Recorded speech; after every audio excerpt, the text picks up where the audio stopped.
What must you be loud about? God's mercies, injustices, your achievements, your emotions, your culture. You gotta be loud about all of that. Talk done. Wear it.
Bonjour, ici le Diamant Bleu de Nadia. Aujourd'hui, pour inviter, j'ai Yvna Henry de Tequila et Rhum avec une femme entrepreneuse, beaucoup de surprises à nous dire. C'est une femme qui fait beaucoup dans la communauté, mais elle reste, c'est comme une petite fourmi, elle reste cachée, on ne la voit pas sur la surface. Alors Yvna, bienvenue au Diamant Bleu de Nadia. Bien, merci Nadia, merci de m'avoir invitée. Je suis vraiment contente d'être avec toi ce soir. Merci d'avoir accepté. Dis-moi, Yvna, Oui. explique à mes auditeurs, auditrices, ce que tu fais. Écoute, en premier lieu, je suis maman de 3 enfants. Donc, j'ai un garçon de 24 ans, une fille de 15. Puis, j'ai un enfant adoptif de 18 ans qui vient d'avoir 18 ans là, il y a quelques semaines. Ah, bonne fête. Ah, Ben, il s'appelle Sean. Bonne fête à Sean. Bonne fête. Bonne fête, Sean. Et puis, écoute, en premier lieu aussi, je suis directrice de formation. OK. Je travaille pour une entreprise de télécommunications depuis 22 ans déjà. Wow, OK. Toujours dans le domaine de la formation. Donc, j'ai 10 employés que je gère, puis je gère des projets à l'échelle nationale. Donc, c'est ce que je fais du lundi au vendredi 9 à 5. OK. Et après 9 Euh, à 5, qu'est-ce que tu fais? C'est quoi les surprises que tu nous réserves après 5 heures? Par la suite, tu as mentionné le salon Tequila et Rhum, qui est un salon d'esthétique et de coiffure multiethnique que je gère et que je suis propriétaire depuis 2018. Donc, ça va faire 4 ans que j'ai le salon de beauté. Et dans le fond, j'ai plusieurs travailleurs autonomes, employés, puis des gens qui travaillent avec moi qui offrent des services de beauté, d'esthétique et de coiffure. Wow, OK. Donc, c'est ce que je fais soir et week-end. Et bien sûr, une fois de temps en temps, il y a des choses que je dois quand même gérer là, durant le jour. Puis, en dernier lieu, je suis directrice des opérations et trésorière pour un programme de basketball. Donc, ça s'appelle l'Association de basketball Nemesis dans la Naudière. Donc, on a environ, je te dirais présentement, jusqu'à date, environ 200 jeunes qui s'inscrivent par année. Puis, c'est un programme de basket où, dans le fond, on montre aux jeunes à jouer au basket. On les développe dans le sport et puis on leur fait participer à des ligues, des tournois. Et puis ça se fait 365 jours par année. Donc, on a 3 saisons durant l'année. Puis, ce que je fais, c'est que je gère vraiment tout ce qui est administratif, tout ce qui est gestion des opérations pour le programme dans la Naudière. Ça, c'est depuis 2017 que je le fais.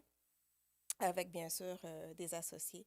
Puis mes enfants aussi qui maintenant ils agissent vraiment, ils font une partie très active dans le programme. Alors, c'est une compagnie familiale, on pourrait Mais dire. je te dirais que oui, c'est familial, puis même avec les amis qu'on a, c'est familial également. Donc, c'est vraiment une belle famille là, qui travaille là-dessus. Là. On a un camp de jour qui a beaucoup, beaucoup de succès cette année. Là.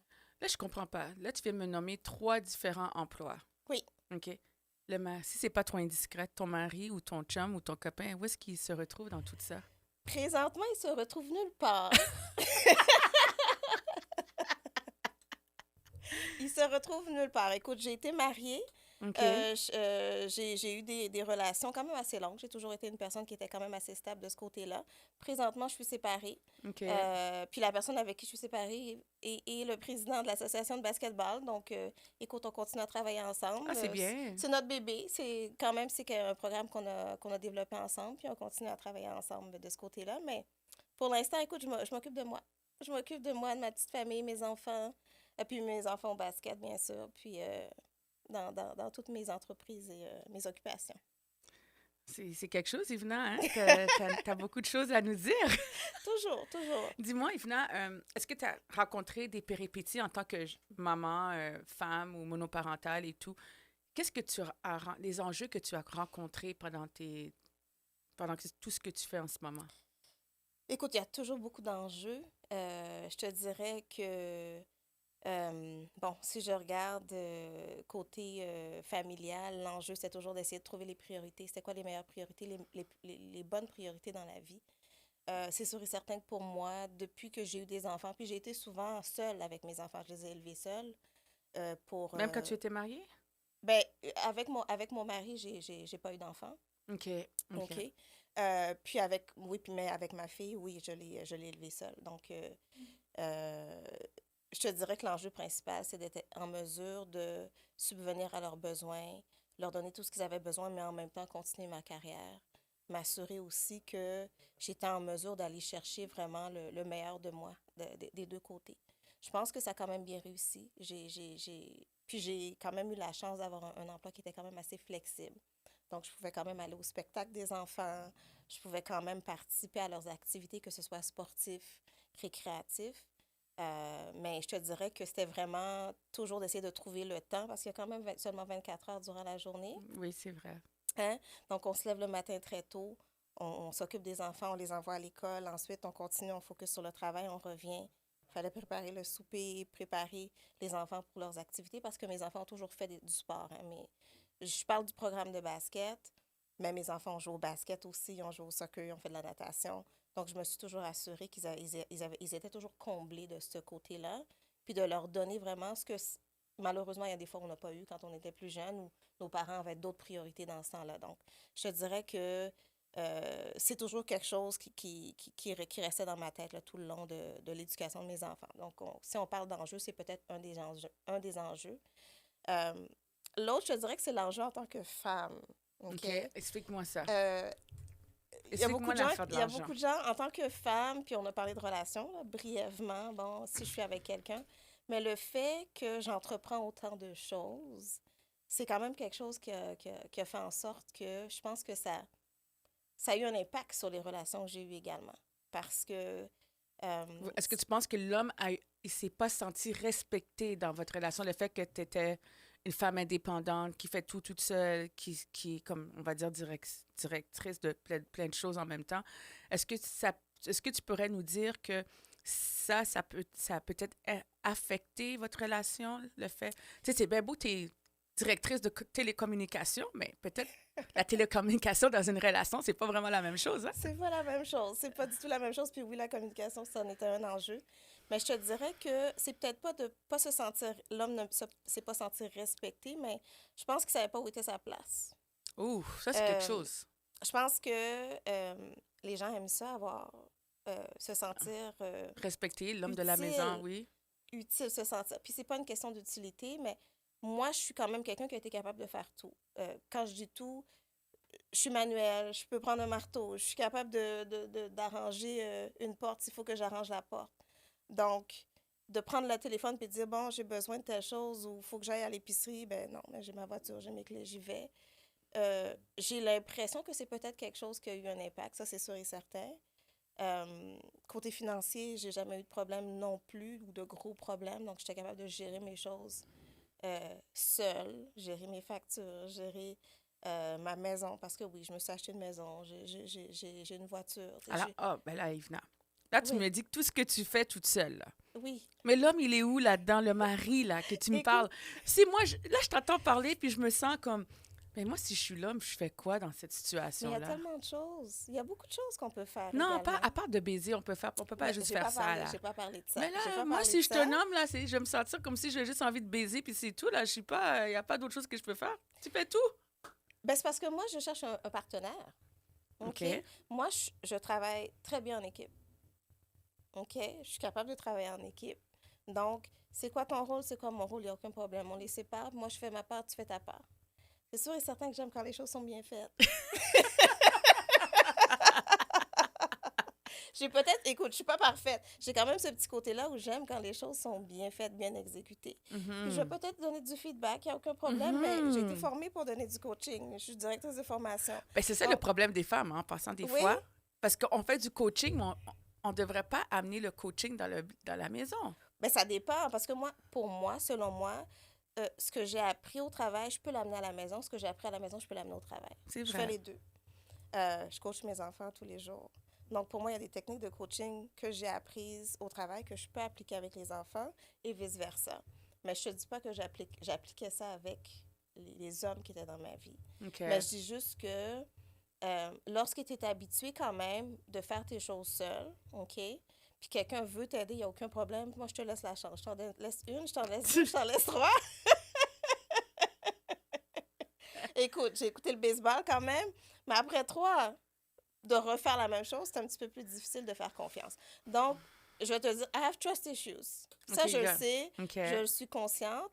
En même temps, je C'est suis bon, tu prête. l'avoues. Ah, ouais, tout à fait. Tu l'avoues, c'est bien. Faut comprendre, faut apprendre à se connaître Mhm. pour être capable de s'améliorer aussi. C'est vrai. C'est vrai. Mais il Ouais, faut être capable d'avouer nos torts aussi. tout à fait. Si on n'est pas capable d'avouer nos torts, on ne peut pas avancer dans une Ouais. relation. Il faut être capable de dire, OK, moi, je suis ci, je suis ça, et Mhm, il faut le dire. mhm. Mais est-ce que tu as vécu des problèmes de dépression, santé mentale? Est-ce que tu as vécu quelque chose qui t'a affecté personnellement avec ton mari ou avec tes enfants ou ta famille personnellement?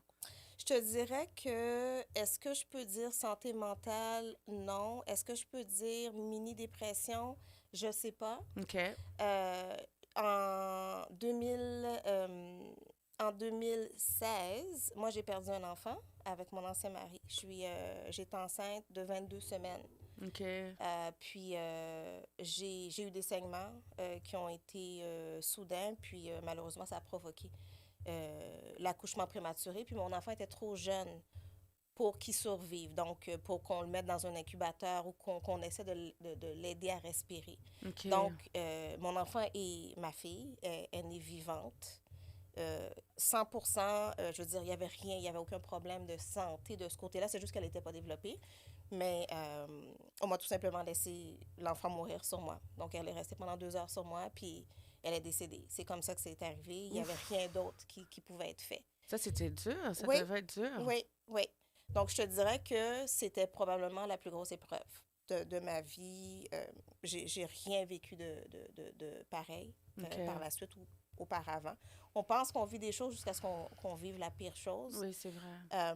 Donc, je dirais que ma fille est née au mois de mai. Puis, j'étais en congé. Bon, c'est un genre de congé de maternité qui te donne au travail. Donc, j'étais en congé pendant 3 mois. Puis, pendant ce 3 mois-là, j'ai vécu... Je pensais que j'étais correcte, Mhm. mais je me suis rendu compte que j'ai commencé à avoir des étourdissements, je me sentais pas bien. C'était vraiment bizarre. J'avais jamais... je suis quelqu'un qui est quand même en forme. Je m'entraîne, je mange bien, mais je dirais que à partir du mois de mai jusqu'au mois de décembre, j'ai vécu certains problèmes de santé. Euh, Puis en allant chez le médecin, en faisant toutes sortes de tests, des batteries de tests, ils se sont rendus compte que oui, il y avait certaines choses dans mon sang qui n'étaient pas correctes, mais il n'y avait rien pour le justifier. OK. Puis, donc, selon moi, c'était relié à ça. Donc, c'était le mental qui avait été affecté par la situation. Au mois de janvier, j'ai pris un entraîneur privé, j'ai été voir une naturopathe avec qui je travaille maintenant au Salon Tequila et Rhum. Elle s'appelle Elina Haas, qui est excellente en passant, donc je lui dis Je bonjour. vois, en passant, il faut regarder les vidéos d'Yvna.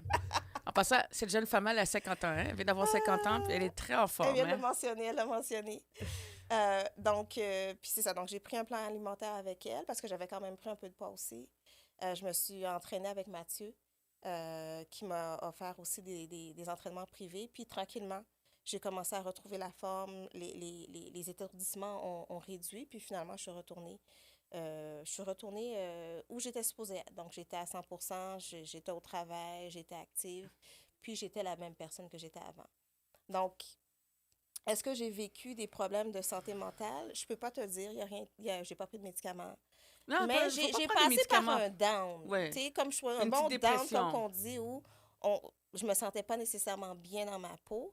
C'était difficile, puis ça a impacté mon physique. Mais qu'est-ce que tu parles? Si on dit santé mentale pour toi, Oui. dis-moi qu'est-ce qui te revient en tête. Parce que là, j'ai entendu, tu as dit médicaments. Ouf! Ben oui, parce qu'il y en a qui en prennent, mais il y a Mhm. différentes choses. Pour moi, écoute, il y a une certaine euh, instabilité dans la manière que tu te sens chaque jour. Euh, c- c'est un impact sur ta vie qui t'empêche de fonctionner ou qui peut t'empêcher de fonctionner. Puis ça peut être causé par toutes sortes de choses. Il y a des gens qui le vivent à tous les jours, il y a des gens qui le vivent par période. Puis c'est très difficile à comprendre. Moi, je te dirais que c'est difficile parce que, à part la période que j'ai vécue, je peux pas te dire que moi, le matin, j'ai pas envie de me lever. Que moi, le matin, euh, je m'empêche de faire certaines choses. Puis j'ai un ami à qui j'ai parlé cette semaine qui passe à travers ça. Il doit se minder pour essayer de se lever, pour essayer d'aller travailler. Puis, comment je peux aider la personne? C'est tellement... Moi, je trouve ça difficile. Mais je Parce pense que, que tu peux. C'est en donnant des conseils positifs à la personne puis de lui oui, soutenir. oui. Puis le soutien est là, mais moi, je peux voir que la personne dit, mais tu comprends pas qu'est-ce que je vis. Oui, je Tu comprends. comprends? Puis je le sais que je le comprends pas à 100%. C'est comme de dire à quelqu'un qui a jamais perdu d'enfant, de lui expliquer la peine. La personne peut seulement utiliser de l'empathie, Mhm. mais peut pas se l'imaginer jusqu'à ce que la personne le vive. C'est C'est ça vrai. souvent que je pense que les gens ne comprennent pas parce qu'il y a beaucoup de gens qui ne croient pas à la santé mentale Ah, du tout, c'est du vrai. tout. Surtout dans notre culture. On va se dire les vraies Oui, choses. Dans notre culture, le oui. monde dit que la santé mentale, c'est des sujets tabous. Mhm, Dans notre culture, on dit que c'est du voodooisme. Dans notre culture, on dit que c'est parce que tu n'as pas accepté Dieu, tu mhm, acceptes Satan dans ta chose. Mais la santé mentale existe vraiment. mhm. Et Oui. toi, le rejet, qu'est-ce que ça te dit par rapport au rejet? Si je te dis le mot rejet, qu'est-ce que t'en déduis par rapport avec ça? Parce qu'il y a des jeunes qui vivent le rejet. Il y a Oui. des femmes qui vivent le rejet avec leur mari. Il y a des maris qui vivent des rejets avec leurs femmes. Qu'est-ce que Mhm. tu dis par rapport avec des couples qui ont des problèmes, qui vivent le rejet ou qui se sentent éloignés de tout? Ben, c'est pas se sentir accepté par une personne, par un groupe, par une politique, par toutes sortes de choses. C'est dur de se faire rejeter. Moi, je te dirais, quand j'étais plus jeune, est-ce que je me suis fait rejeter? Dans un sens, oui. OK, Je suis une personne qui était extrêmement naïve, moi aussi. puis qui pensait que parce que quelqu'un me parlait, mais la personne était mon amie. Puis je me suis rendu compte, je me souviens quand j'étais jeune, j'étais une des seules qui avait une voiture. Parce que ma mère me prêtait sa voiture, j'avais mon permis. Puis j'avais toutes sortes d'amis. Tout d'un coup, j'avais plein d'amis. Parce qu'ils savaient que quand ils voulaient sortir, ben, Il y avait avait la venu voiture, avec il y la avait quatre voiture. places. Oui, c'était comme ça Exactement. avec moi aussi à Ottawa. Exactement. Donc, mais le moindre moment que tu l'as plus, tu n'as plus la voiture, tu n'as plus le moyen de transport, tu n'as plus la chose que la personne veut, tout d'un coup, la personne te parle plus. Puis c'est toi qui cours après les gens. Puis quand j'étais plus jeune, je courais après les gens pour leur parler, pour qu'ils me parlent, pour que j'ai des gens qui se tiennent avec moi, pour que j'ai l'air cool. Tu sais, j'ai peut-être pas l'air de cette personne-là maintenant, mais je l'ai vécu. Maintenant, ils peuvent courir après moi, il n'y a aucun problème. J'ai pas de problème avec ça maintenant. Mais oui, on le vit le rejet. On l'a vu On le jusqu'à vit. présent. Tu vas Ça peut, dire. oui, ça peut arriver, puis faut être en mesure de comprendre comment le gérer. Et qu'est-ce que tu dis, qu'est-ce que toi tu penses, si je te dis un sujet comme Mhm, les femmes qui, qui sont autoritaires ou qui dénigrent leurs hommes, qu'est-ce que tu mhm. dis par rapport avec ça? Ben, c'est pas correct. Je veux dire, je pense que l'homme et la femme ont besoin d'être respectés dans le couple. Mhm. Couple. Si tu dénigres ton mari, bon, il peut avoir, je suppose qu'il y a une raison. Tu sais, une femme pourrait dénigrer son mari parce qu'il fait moins d'argent que lui, par exemple. Exactement. Mais c'est ton mari. C'est quelque chose ça se fait à deux. Vous êtes à deux. Donc, que la personne ait moins d'argent que toi, ça ne change pas le fait que la personne peut quand même contribuer. J'ai été avec des gens qui ont eu moins d'argent que moi. Mais tu ne les as pas dénigrés. Non. Non, Est-ce jamais. que toi, tu dis, disons que je te fais un scénario, l'homme te vit des moments difficiles, Ouais. elle te dit, chérie, j'arrive pas, je sais pas quoi faire, Ouais. whatever. Qu'est-ce que tu dirais à cet homme-là qui est avec toi puis qui te dit qu'il vit des moments difficiles? Ben, Est-ce que tu vas le soutenir ou bien tu vas le dénigrer? premièrement, je pense que ça va me faire plaisir d'entendre qu'ils me le disent. Puis ça, c'est une chose qu'on n'entend pas souvent. Que la personne te vienne à toi puis te dise, j'ai des problèmes financiers, j'aimerais ça m'en sortir, est-ce que tu peux m'aider ou est-ce qu'on peut s'auto-aider pour se sortir de cette situation-là? Parce qu'on est ensemble, OK? Souvent, ce qui arrive, c'est que la personne est en train de faire des choses en cachette. Puis c'est là que ça cause des problèmes. Moi, je peux te dire que c'est ça qui a causé des problèmes pour moi parce que je ne OK. sais pas. OK, ton mari, Tu comprends? des Pas personnes... nécessairement mon mari, mais je te des parle en personnes, des général. personnes en général, les hommes. Tu le sais pas. Mais c'est ça Donc, que je te tu dis. penses que la personne te dit des mensonges, qu'il y a quelque chose qui se passe, mais dans le fond, il y a des problèmes financiers. Qui est OK. gêné de venir le dire. Exactement. Mais moi, si j'ai des problèmes financiers puis je peux pas payer, je dois te le dire. Mais il y en a qui Écoute, vont pas il y en a qui vont juste se cacher puis mentir. mais ça fait partie de la communication du couple puis la confiance aussi. Alors, si je trouve un couple en ce moment qui a un problème de de De communication, communication, ils peuvent venir me voir. je peux le référer à toi? Écoute, Parce que Je suis là, pas il y a coach. beaucoup de problèmes de communication. Là. Je parle à plusieurs hommes, plusieurs femmes, puis je suis comme, tabarnouche. man. ouais, ben ça, c'est quand même un des enjeux quand même assez fréquents dans les couples, la communication, parce que il y a beaucoup de présomptions. Et puis ça, c'est pas juste dans les couples, là, c'est dans la vie en Dans la général. vie en général. Les gens se font beaucoup de scénarios dans leur tête. Ça s'appelle susceptible. Ils peuvent être susceptibles, oui, mais souvent, ils ont tellement peur de ce qui peut arriver s'ils te disent la vérité. Puis des fois, c'est pas du tout ça qui serait arrivé. Moi, ça m'arrive au salon. Tu sais, ça peut arriver là, dans n'importe quelle situation où la personne pense que oh, je vais pas lui dire parce que elle va se fâcher, elle va pas m'aider, elle va rire de moi. Mais qui te dit que j'ai pas vécu la même chose? Puis je peux te dire que j'en ai vécu des choses. Mais avec tes employés, tu parles? Comme tes employés, comment? Avec le staff, ça peut arriver aussi avec le staff. Mais c'est-tu dur à gérer, avoir des employés, puis de gérer comme leurs émotions? Ça dépend où, ça dépend quelle compagnie. Oui, ça, c'est quelque chose, les amis. En télécommunication, non. Pour moi, non, parce que je pense que on est fait dans le même moule. OK? Je suis entrée en esthétique, puis en coiffure, puis je viens pas de ce monde-là. Puis quand je parle de ce monde-là, c'est que moi, j'ai été forgée d'une certaine manière pour penser.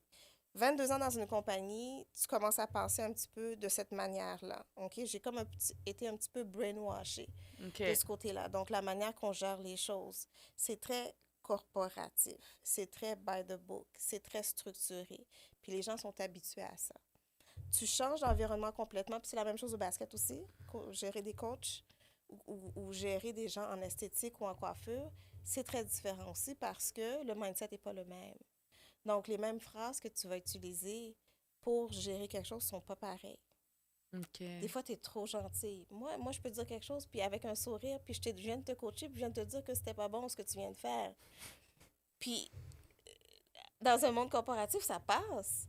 OK, la personne a compris, puis les choses sont changées. Mais dans un autre, OK.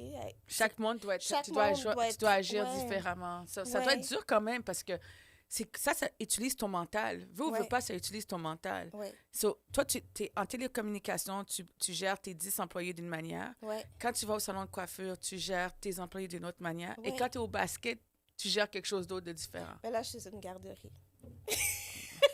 Je prends Puis un je verre. parle à tous les coachs parce qu'ils le savent. C'est comme si j'étais avec mes enfants. Donc, on veut dépenser quelque chose, on a besoin qu'on... Est-ce que tu peux nous payer un lunch? Je reçois toutes sortes de demandes. C'est drôle. Wow. Ils aiment ça parce que je gère quand même des coachs de basket. Alors, tu gères plein de choses, Livna. Oui, Euh, oui. À mes auditeurs, auditrices, je ne sais pas si quand vous allez écouter cette entrevue, Je veux que vous compreniez que cette jeune femme-là, c'est une entrepreneuse. Alors, elle travaille, oui, c'est vrai, ça fait 22 ans. Elle est aussi entrepreneuse, elle est une maman, elle fait beaucoup de choses en même temps. Une des choses que je veux que vous compreniez, c'est que à la peur, elle gère toutes ses émotions différemment à chacun de ses endroits. Puis, ce que j'admire de cette femme-là, c'est que elle gère, elle a toujours un sourire dans son visage. Regardez bien, suivez cette conversation. J'essaie. Toujours un C'est sourire. pas tout le monde qui va te dire Non, ça, par contre. mais pour de vrai, c'est bon parce que avoir un sourire dans le visage, ça te démontre à quel point que tu restes positif. Et quand je l'appelle, je vais vous dire, à 5 heures du matin, j'appelle Yvna. Yvna, à 5 heures du matin, bon matin Nadia, avec un sourire déjà dans le visage. Bon, je m'en vais au basket. Attendez un instant, je m'en vais faire mon entraînement. Yvna, elle a sa journée déjà prête. C'est juste pour vous dire comment c'est important d'avoir notre subconscient. C'est important de mettre des affaires positives et d'avoir une structure dans notre vie. Parce que si on n'a pas la structure, tout va se débouler. Si disons que tu ne te réveilles pas et que tu ne fais pas ton workout, qu'est-ce qui arrive, Yvna? Ben écoute, je suis en retard, là. Moi, toute ma journée est shiftée.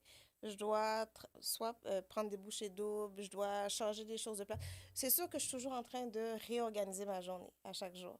Parce qu'il y a toujours des imprévus. Ma fille qui m'appelle, j'ai oublié telle chose, peux-tu venir me déposer tel endroit? Ça arrive souvent. Donc, je dois toujours apprendre à reprioriser ma journée à chaque jour. Puis je le fais à chaque jour. Donc, je Est-ce que, planifie ma semaine, mais en même temps, à chaque jour, je replanifie ma journée aussi. qu'est-ce que tu dirais à nos auditeurs, les jeunes auditeurs ou jeunes ou les aînés ou les personnes qui nous écoutent en ce moment? Mhm.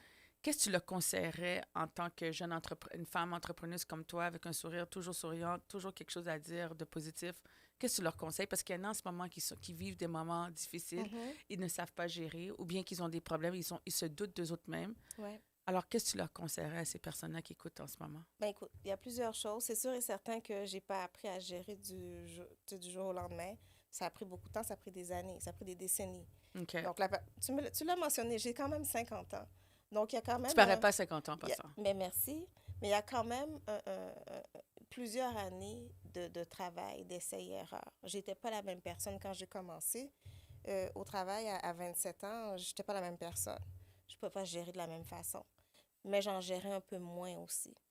Moi, ce que j'ai toujours dit aux gens quand ils me disent comment tu fais pour faire les trois, c'est que j'ai pas commencé en faisant les trois. J'ai commencé à gérer une chose. Tout comme on commence par un enfant, puis après ça c'est deux, puis après ça c'est trois. Après ça, c'est 4. Après ça c'est cinq et six. Mm. Donc, pour certaines personnes. Mais donc, je n'ai jamais essayé d'en prendre trop à la fois. Ça, c'est une chose que les gens, des fois, ils essaient de faire, c'est tout prendre à la fois. Non, ça ne marche pas comme ça. C'est que j'intègre les choses au fur et à mesure. Puis quand je suis en mesure de les gérer d'une manière où je pense que c'est satisfaisant, là, je peux ajouter un petit peu plus. Mais il y a toujours un petit moment de panique au début. Il y a toujours plusieurs mois de panique. Quand je suis devenue directrice, j'ai eu des journées, puis des semaines à paniquer, à détester la job parce que je trouvais que c'était trop pour moi. Que OK. je travaillais après 5 heures. Je travaillais le week-end. Maintenant, je ne travaille plus après 5 heures ni le week-end pour le travail que je fais durant le jour. Parce que j'ai réussi à le gérer, mais j'ai appris tranquillement, graduellement. Puis ensuite, j'ai ajouté chaque chose. Si vous remarquez, le basket, c'est en 2017, le salon, c'est en 2018. J'aurais jamais été capable de faire les deux en même temps. Débuter quelque chose deux choses en même temps, ça aurait été trop difficile. Donc, OK. c'est important de le savoir. L'autre chose aussi, c'est il faut apprendre à écouter les gens, pas nécessairement toujours faire ce qu'ils te disent de faire, parce qu'il y a beaucoup de gens qui disent n'importe quoi. OK? Donc, il faut que tu développes cet esprit-là d'analyse, de critique, qui fait en sorte que tu es capable de prendre les bons conseils, puis les mauvais, tu les mets de côté. Moi, je ne suis pas capable d'accepter les critiques, mais je l'accepte. Mais il faut l'accepter. Puis j'en ai reçu de la critique, puis j'en ai reçu encore cette semaine de la critique. Puis les gens vont te dire des choses, puis malgré le fait que ça va aller quand même frapper ton ego, Mhm. il y a des choses qui sont valides, il y a des choses qui sont bonnes, il y a des choses qui disent « Oh, OK, oui, j'avais jamais pensé à ça. » Puis quand tu es capable de le faire, puis de l'accepter, puis par la suite de le prendre, de le mettre en pratique, c'est ça qui va faire en sorte qu'éventuellement, tu vas devenir meilleur, tu sais. Donc, c'est comme ça que moi, je suis. Je n'étais pas en mesure de faire certaines choses. Bon, par exemple, pour apprendre à faire à manger, j'ai appris à faire à manger tard. OK? Vous avez entendu, elle a appris à faire manger tard. Moi aussi, j'ai Très appris à tard. tard, très Mais tard. tu sais quoi? YouTube m'a aidé. Moi Mon aussi. premier riz, C'est une fille qui s'appelle Marie-Laure, que je salue. J'adorais son riz. Je le dis, mais c'est vrai, j'adorais son riz. Je dis, Marie-Laure, j'ai besoin d'apprendre à comment tu fais ton riz parce que ton riz est vraiment excellent. Pas de problème. Elle est arrivée chez moi une fois, boum, boum, boum, elle m'a montré les choses. Je dis, ah, OK, c'est comme ça qu'on le fait. Là, tu commences à en faire un, puis deux, puis trois, puis éventuellement, Moi, je tu dis, deviens meilleur. c'est ça qui est bon parce que moi, je dis tout le temps aux gens que si tu veux apprendre à faire quelque chose, Mhm. avant, on n'avait pas cette opportunité-là. Ouais, Maintenant, il y a YouTube. Tu n'as pas besoin de payer quelqu'un pour aller faire des ouais. affaires. Ou Tu vas sur sortir un YouTube, livre. sortir un Il y livre. avait un Non, petit YouTube, livre c'est qu'on bien. Tu n'as achetait. même pas besoin d'écouter, de prendre un livre. Maintenant, tu fais juste mettre YouTube, comment faire du riz John John. Ah, Oui. OK. Puis Là, t'as pendant que tu plusieurs me souviens, choix tu en as plusieurs plus. choix. T'es pas obligé de prendre le premier qui est sorti, là. Donc, écoute, les gens qui disent qu'ils savent pas faire certaines choses, tout est à portée de la main. Puis on est souvent dans les médias sociaux pour plein de choses qui font aucun sens, mais il y a des choses qui font du sens sur les médias sociaux. Donc, faut en profiter parce qu'avant, moi, étant donné que je suis un peu plus vieille, c'est à la bibliothèque qu'on allait, puis on allait chercher les espèces de microfiches ou je sais pas comment on appelait ça, pour aller chercher de l'information, puis là, la bibliothèque est fermée, puis t'es pas capable d'aller chercher ton info. Maintenant, you log in, t'as même pas besoin d'ordinateur, t'as ton cellulaire, boum, boum, boum, tu vas chercher l'info. C'est vrai, c'est vrai. Tu as tout Ouais? à fait raison. Ouais. En tout cas, Yvna, pour de vrai, je te remercie d'avoir accepté cette invitation-là. Ben merci. Puis je te remercie énormément de partager avec nous qu'est-ce que tu passes à travers ou Mhm, comment tu gères tout ce que tu vis en ce moment, parce que mhm. pour moi, c'est vraiment un chapeau. Merci. Mais parle un peu de Tequila et Rhum. Mhm. Qu'est-ce que Tequila et Rhum? Parce qu'on s'entend que quand moi j'entends Tequila et Rhum, Tu, je tu, pense à tu, tu l'alcool. penses à l'alcool, oui. Alors, parle-moi un peu de ton salon de coiffure de Tequila et Rhum. Et Tequila, quels sont tes services? Puis en passant, Tequila et Rhum offre des services de bien-être. Alors, j'espère que vous allez écouter. Moi, je fais du Slim Wave là-bas. Et c'est une des choses qui m'aide beaucoup avec ma santé mentale, c'est de prendre soin de mon corps. Alors, si tu es une personne que tu ne vas pas souvent au gym et tu vois qu'il n'y a pas de changement, en faisant du Slim Wave, ça va t'aider à build. Tu perds 600 à 1000 calories par jour en faisant du Slim Wave. Ouais. Alors, parle-nous un peu de Tequila et Rhum. Donc oui, donc comme j'ai dit, c'était un salon d'esthétique et de coiffure. Je veux vraiment essayer de développer un peu plus le côté esthétique. Et bien sûr, on a parlé du bien-être aussi. Donc côté bien-être, on a une naturopathe, comme j'ai mentionné tout à l'heure, Edeline Haas, qui Vraiment belle, fait, gentille et tout. oui, super gentille, qui fait des structures alimentaires, des plans d'entraînement, puis qui vend aussi des suppléments. Donc c'est une personne vraiment qui peut vous aider à perdre le poids, perdre le gras, aller chercher un petit peu plus de masse musculaire, se sentir un petit peu plus énergétique. Donc, elle travaille au salon à temps plein. Puis ça, c'est le côté bien-être. Puis par la suite, on a également le côté beauté, qui est la coiffure, donc coloration, extension capillaire, traitement pour les cheveux, puis également tout ce qui est esthétique. Donc, on a cils, on a également le Slim Wave que tu as mentionné, qui est vraiment là Moi, j'adore le Slim Wave. pour aller chercher un petit peu plus de masse musculaire. Donc, ça va vraiment restructurer. C'est du remodelage corporel, dans le fond. Puis, j'en fais aussi. Donc, c'est quelque chose que j'offre comme service. Et également les extensions capillaires. Et puis, on va commencer à offrir des soins aussi pour la peau. Donc, tout ce qui est facial, peeling, micro-needling pour aller vraiment rechercher le teint que vous désirez, réduire l'acné, les cernes également. Donc, on va Comme offrir les ces cernes que vous voyez services-là. ici, là. Oui. Elle a zéro cerne. Zéro cerne, OK? Je dors pas. L'épilation, donc que ce soit l'épilation au laser, l'épilation à la cire également, ce sont des services qu'on va offrir aussi. Donc, il y en a quand même pas mal qu'on veut offrir. On veut ajouter également beaucoup de tout ce qui est médico-esthétique Ah, c'est bien. au salon aussi parce que c'est des choses que les femmes recherchent. C'est sûr et certain qu'il y a des gens qui vont dire ah, OK, ouais, c'est très superficiel, mais je pense que quand on est capable de redonner le sourire à une femme en ajustant certaines choses, il y a le maquillage aussi qu'on offre. Donc, les gens ont des occasions spéciales, ils veulent se sentir belles. Donc, Comme j'ai c'est fait hier ce soir. Ben oui. Donc, c'est au salon qu'on peut venir le faire. J'ai mentionné que c'était multiethnique. Écoutez, ça peut être n'importe qui peut venir. On accueille les hommes aussi pour certains services aussi. Donc, je pense que c'est important aussi d'être en mesure. Parce que moi, ce que je veux, c'est que tu viennes de n'importe où, que tu puisses être C'est bien. desservi par le salon Tequila et Rhum, que ce soit en esthétique ou en coiffure. Donc, tout le monde est le bienvenu, le ou la bienvenue à notre salon, qui est ouvert à tous les jours. Est-ce sur que tu as un site rendez-vous. Internet que les gens peuvent voir? Oui, c'est le www.tequilahome.com. Donc, tout le monde peut aller visiter le site web, réserver en ligne, téléphoner, me contacter directement pour les services Vous pouvez aussi la respectifs. trouver sur Instagram, Tequila et Oui. Rhum. Elle est aussi sur Facebook. Alors, allez vous abonner à sa page Tequila et Rhum. Moi, alors, encore une fois, le diamant bleu de Nadia.com. Et il faut que vous compreniez, le Diamant Bleu offre des services extraordinaires. Vous allez regarder dans ma boutique, j'ai beaucoup de choses, beaucoup de surprises dans mon site Internet. Allez vous enregistrer à le Diamant Bleu de Nadia.com avec un Y en passant. Puis, quand j'ai parti le Diamant Bleu de Nadia avec mon associé Jerry Carey, il faut que vous compreniez que la santé mentale, c'est un aspect qui touche vraiment à moi. Puis quand on dit santé mentale, c'est pas juste santé mentale où est-ce qu'on prend des médicaments, on se rend à l'hôpital et tout.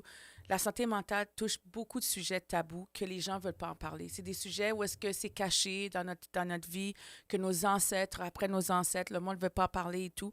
Et moi, j'ai décidé de briser le silence et d'en parler. Parce que j'ai vécu la maltraitance, j'ai vécu le rejet, j'ai vécu la dépression, je passe à travers, j'utilise ce que j'ai passé, mon vécu, pour en discuter puis d'en briser le silence. Alors, si vous êtes une jeune femme, et ça ne s'adresse pas juste aux jeunes femmes, le Diamant Bleu touche les hommes, les femmes, les enfants, les aînés, tout le monde qui passe à travers quelque chose passe à travers et ça touche le Diamant Bleu de Nadia. Alors, je veux que vous allez vous enregistrer à mon site internet, lediamantbleudenadia.com. Allez vous inscrire, laissez votre courriel, puis il y aura beaucoup de choses, il y a même j'ai eu une boutique en ligne, puis allez supporter le Diamant Bleu, toucher les gens, donner à notre prochain, c'est tellement important parce qu'on ne sait pas qu'est-ce qui nous réserve demain, puis il y en a besoin, une personne, tenez la main à la personne que vous pouvez tenir la main, parce que ça prend une seconde de votre écoute d'aider une personne en souffrance ou en détresse. Puis aussi, il y a le 911, il y a un 800 suicide, il y a un 24 sur 24, il y a 24 sur 7, il y a des appels 811. Ils sont là pour vous écouter. Alors, je vous tiens au courant, je vous aime beaucoup.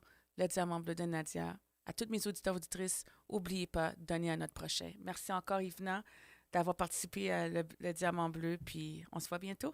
Merci, Nadia. Au revoir tout le monde. Bye.